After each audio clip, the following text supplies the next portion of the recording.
Eu sou Alexandre Jardim, do Grupo Imagem e Credibilidade. Diariamente no Jornal de Brasília, levamos para você um pouco da política que acontece no Brasil e, claro, vai repercutir em todo o Brasil. Os bastidores da política e muito mais. A análise, as causas, as consequências dos principais fatos da política brasileira, diariamente, de segunda a sexta.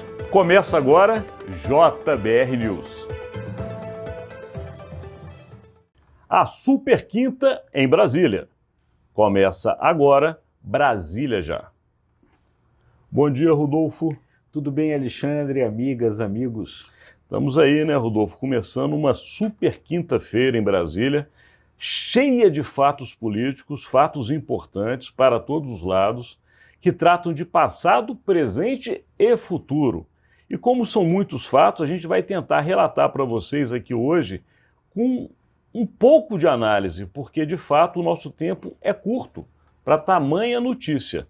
Porém, vamos iniciar, né, Rodolfo Flávio? Pois é, porque hoje realmente é uma quinta típica, porque nós vamos ter esses depoimentos na Polícia Federal aí, das pessoas envolvidas aí nesses vários problemas do Bolsonaro, joias, etc. A gente tem o depoimento do general G. Dias na CPMI dos atos golpistas.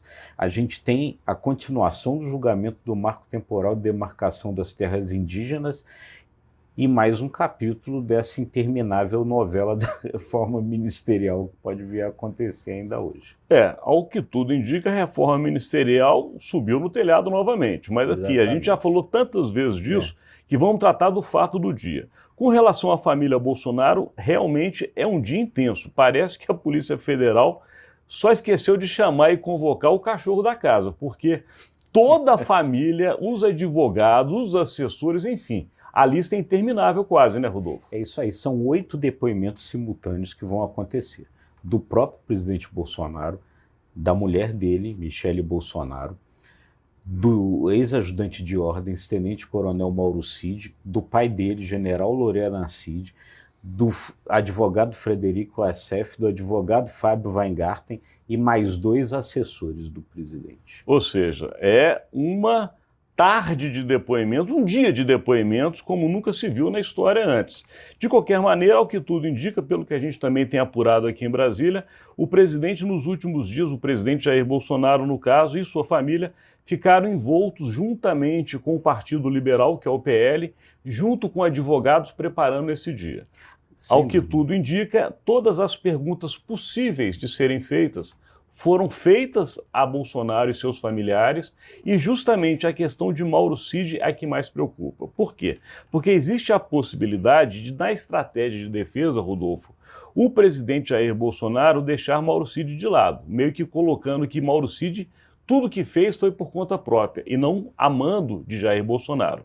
E essa atitude poderá causar em Mauro Cid um outro posicionamento que até agora ele não teve, porque ele tem mantido toda a fidelidade ao presidente no sentido de não falar nada que ocorreu durante o governo. Mas essa atitude do presidente Jair Bolsonaro pode fazer que Mauro Cid fale.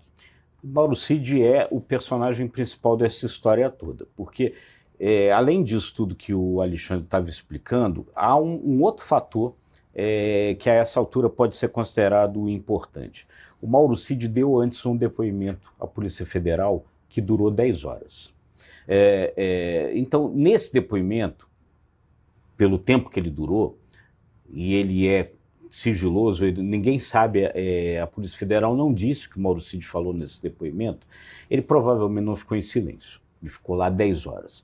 Então, há quem imagine que Mauro Cid começou a colaborar, e que esse é o ponto principal desses depoimentos simultâneos hoje. As pessoas demais que vão depor não sabem o que Mauro Cid falou nessas 10 horas.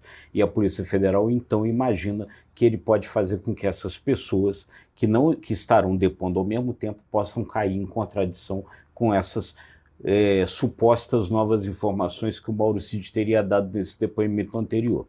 Então, é por isso que hoje é considerado um dia decisivo nessa investigação, Alexandre. E como se não bastasse essa questão junto à Polícia Federal, Tem a questão que também envolve o ex-presidente Jair Bolsonaro e o presidente Lula na questão dos atos de 8 de janeiro.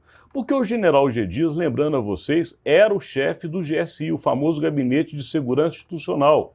Foi ele, através daquelas imagens que circularam em todo o Brasil, que motivou a oposição a poder criar a CPMI. E hoje esse depoimento vai mostrar, de fato, se houve ou não a chamada conivência, ou até a omissão por parte do governo Lula com relação aos atos de 8 de janeiro. E aí é o ponto central da investigação da CPMI, é demonstrar qual dos lados é responsável pelo que aconteceu no Brasil naquele fatídico dia.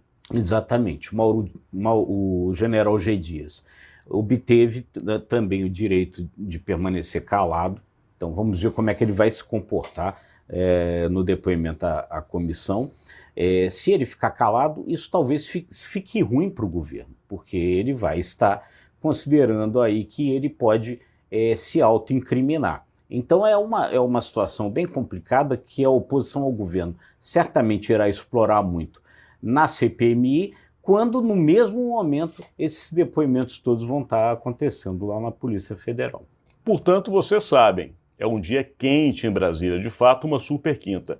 Mas tudo isso, todo esse movimento político, nos faz refletir sobre um outro fato, que nós vamos deixar como uma pergunta para o conteúdo de amanhã, o qual traremos para vocês uma análise mais profunda do bastidor da política e como são tomadas as decisões em Brasília. E a pergunta é justamente, será que a política engoliu a economia?